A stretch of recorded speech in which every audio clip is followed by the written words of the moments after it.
북한 당국이 주민들을 더욱 고립시키기 위해 극단적인 신종 코로나 바이러스 방역 조치를 하고 있다는 내용의 국제인권단체 보고서가 나왔습니다. 한국 정부는 북한과의 관계 개선에만 집중한 채 북한 인권 문제를 등한시하고 있다는 지적도 나왔습니다. 안소영 기자가 보도합니다. 뉴욕에 본부를 둔 국제인권단체 휴먼 라이츠 워치는 북한 당국이 신종 코로나 바이러스 사태를 이용해 세계에서 가장 억압적인 국가의 입지를 강화했다고 밝혔습니다.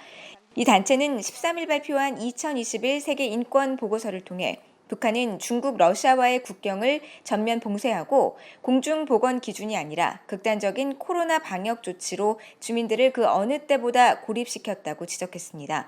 이미 엄격히 제한하고 있는 외부 세계와의 접촉을 차단하고 입국자는 무조건 사살하라는 명령으로 지난해 9월에는 북한군이 서해상에서 한국 공무원을 사살하는 사건까지 발생했다는 겁니다. Well, it's pretty clear that Kim Jong-un has been using COVID-19 as pretense to further entrench his ways of using power. And he's been using that really to keep North Koreans isolated from the world, shutting down the borders. Of course, it's much more difficult for North Koreans to flee across China. 보고서는 이어 75년 김씨 왕조의 3대 세습이 이어지는 동안 북한에서는 여전히 주민에 대한 감금과 강제 노동, 고문과 처형이 자행되고 있다고 지적했습니다. 특히 국제노동기구 ILO에 가입하지 않은 유엔 회원 7개국 가운데 하나인 북한에서는 아동과 주민들의 무상 강제 노동이 이루어지고 있다고 밝혔습니다. 이어 북한 정권은 지난해에도 주민들의 빈곤을 해결하고 식량 안보와 보건 개선에 사용될 수 있는 막대한 자원을 전략 무기 개발에 써왔다고 밝혔습니다. 보고서는 북한 인권 문제에 영향을 줄 수 있는 국가들의 소극적 대응도 지적했습니다. 특히 인권 유린 혐의를 받는 김정은과 북한 고위 간부, 정부기관들에 대해 제재를 유지하는 미국과 달리 한국 정부는 북한과의 관계 개선에만 초점을 맞춘 채 북한 인권과 관련한 명확한 정책을 채택하지 않아 그동안의 한국 정부의 노력을 약화하고 있다고 지적했습니다.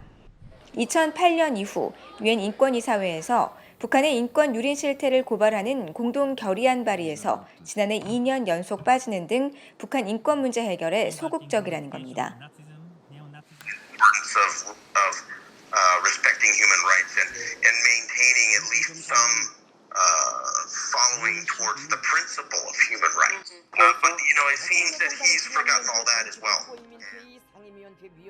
휴먼 라이츠 워치 보고서는 이어 지난해 한국 국회 여당과 정부가 통과시킨 대북전단 금지법에 대해서도 지적했습니다.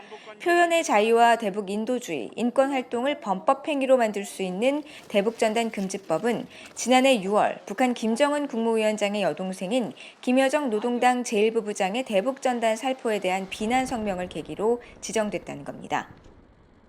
이에 따라 한국 내 인권단체들은 한국 정부의 이런 결정은 차별적이고 투명성이 결여된 것이라며 대북 인권 활동을 벌이는 단체들에 대한 공포와 검열을 조장하기 위한 의도라며 비난하고 있다고 보고서는 설명했습니다. BOA 뉴스 안소영입니다.